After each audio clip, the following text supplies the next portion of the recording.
Thank you, ladies and gentlemen.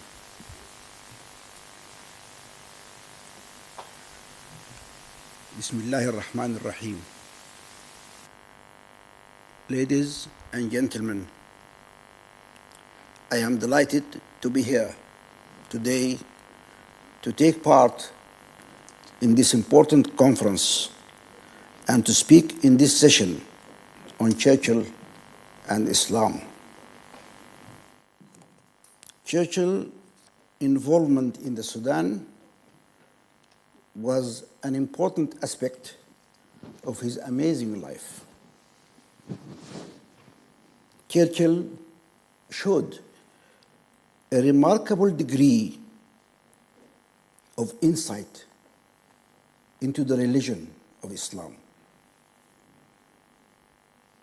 One of his earliest and deepest encounters with Muslims came in 1898, when he was attached as a soldier and journalist to Kitchener's great expeditionary force to conquer the Sudan and avenge the death of Gordon. There he came face to face with Mahdism.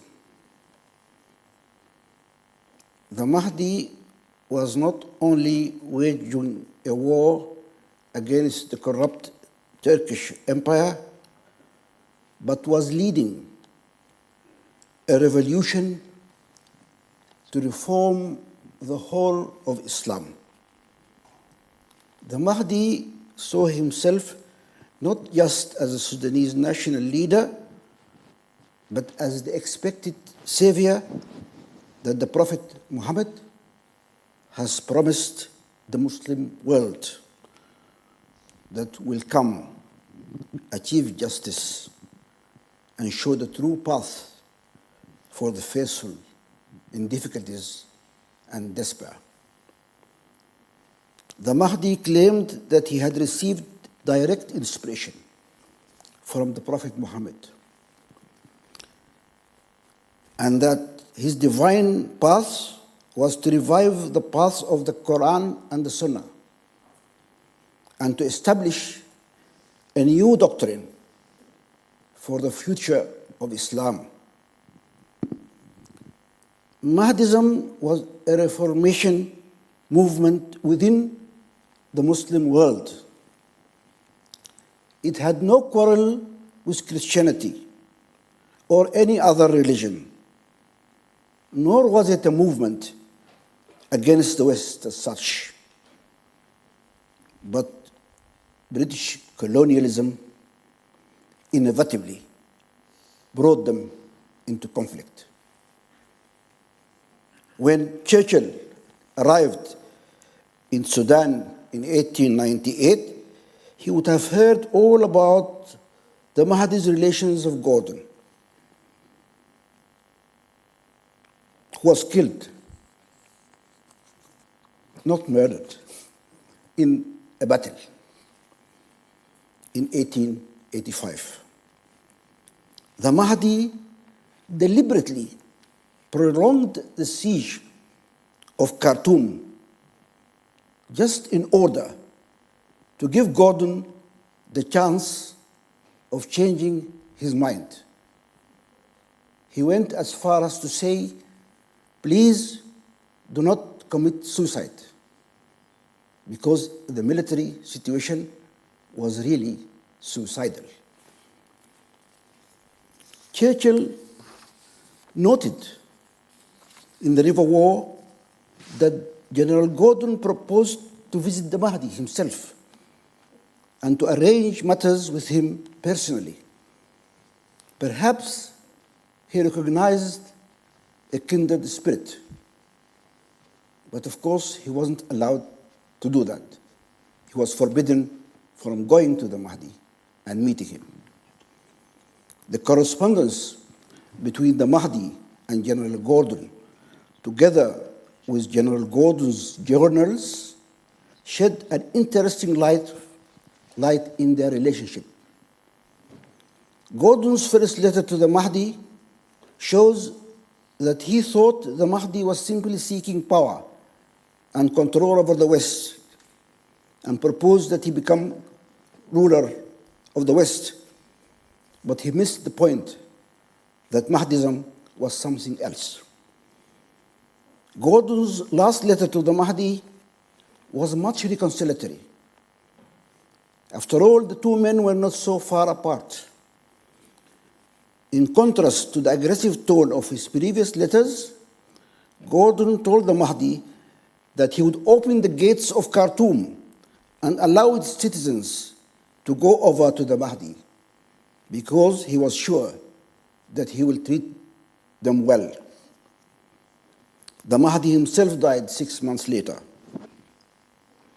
But the Mahdi state continued under the leadership of his first Caliph, Abdullah. Now, the force mobilized by Kitchener against the Mahdi had far more advanced weapons and logistics than Africa had ever experienced before. Maxim guns, gunboats, railways, etc. So the Battle of Omdurman, as Churchill points out, was very easily won, but at the expense of being the bloodiest massacre ever, one of the bloodiest massacres ever. The bravery and martyrdom of some 25,000 Mahdists, armed only with spears and obsolete rifles, who tried to stand up to a far superior colonial army equipped with Maxim guns, is still an event commemorated in my country, the Sudan. There are many books written about the Battle of Omdurman from a military perspective, but none has the depth and insight that is in the River War. The River War is a familiar book now with all Sudanese because it has been translated twice. And this translation really fulfills one of Churchill's wishes, because when he met my father in 1952, he offered him a copy of the River War and asked him if it will be translated into Arabic. The translations came decades later. Compared to General Gordon, Churchill exhibited in this book considerable understanding of the influence of Mahdi, or significance of the Mahdism and Islam. Yet he was very harsh and critical on the Mahdist state, which he called the Dervish Empire.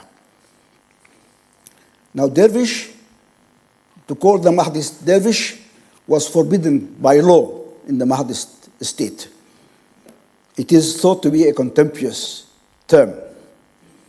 It is surprising that Churchill dismissed the soldiers of Islam as savage, fanatic, barbarians, and superstitious, but he had great ideas about the bravery of the Sudanese.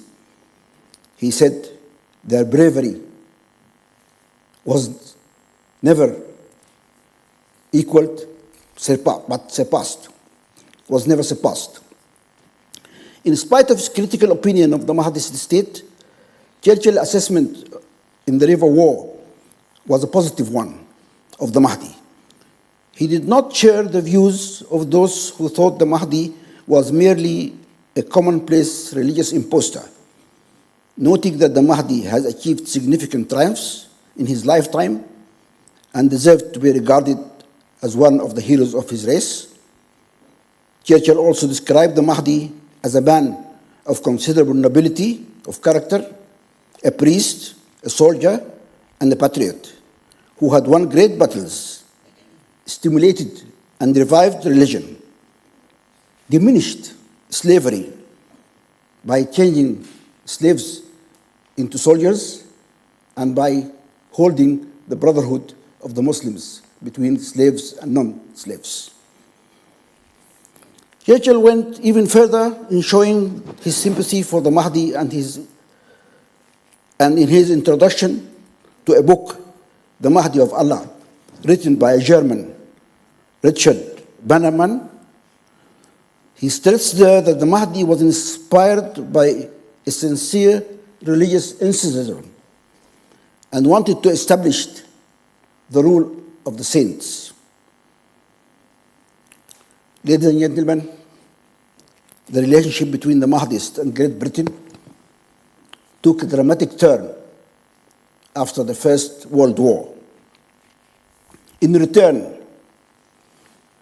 to the son of the Mahdi, Sayyid Abdurrahman's support of the British in the First World War, the British lifted up all restrictions imposed on the Mahdis. There came a kind of truce between them.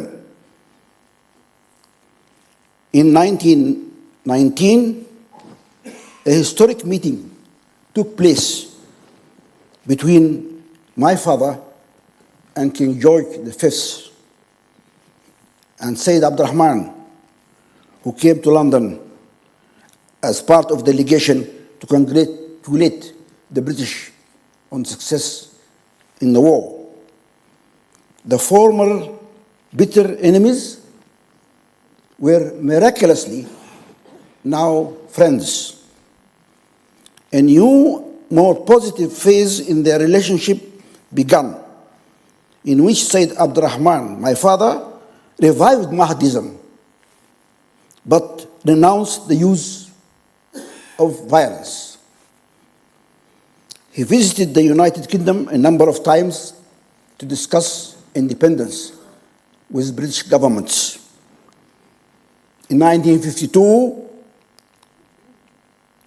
my father, Sayyid Abdurrahman, came to London to pursue these negotiations. He had a memorable meeting with Churchill, of which there is a photograph, which Jim has just shown you. In that photograph, Churchill made a noble gesture of respect to the Mahdi. He hid his cigar and told the photographer, "Stop, I cannot allow you to photograph me with a cigar in my mouth with the Mahdi's son who prohibited smoking."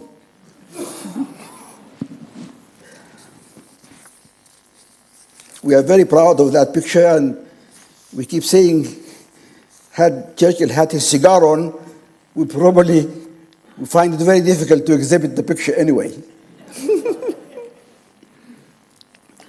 At this meeting, Churchill offered all possible support from the British for the Sudan independence. When he got to Cairo to continue negotiations with the other condominium party, Egypt, Sayyid Abdurrahman was in a very strong position because of British support of independence and of overwhelming support from the Sudanese, of course. The Egyptians initially tried to insist on retaining nominal sovereignty over the Sudan, but eventually backed down and agreed to the Sudan self-determination immediately. The agreement between the Mahdi's son and the Egyptians formed the basis of the Anglo-Egyptian agreement over the Sudan in 1953. The British had not expected the Egyptians to renounce their claim to sovereignty so abruptly. Churchill was not so happy with that agreement, but was wise enough not to try to sabotage it, and eventually allowed the Sudan to gain its independence peacefully in 1956. Ladies and gentlemen, despite the brutal nature of the Battle of Omdurman, the insights and understandings of Mahdism and Islam displayed in Churchill's writings and his role in enabling Sudan to get its independence in the 1950s, these have left Churchill with a great positive reputation among Sudanese. Sayyid Abdurrahman wrote in his memoirs, I quote, "I have, from my experience in contact with the British, discovered that some are guided by a noble spirit of humanity that illuminates their path. He who dismisses the British as a bunch of pirates or fanatics who only look for the interests of their empire have done gross injustice. In Europe, as in the East, there are some who are dedicated to sincerity and goodwill. Upon such leaders rests the hope of the future of the world." Unquote. Ladies and gentlemen, men like Sir Winston Churchill are foremost among such leaders. It is my privilege to have the opportunity at this conference to offer my own tribute to Churchill's memory. Thank you very much.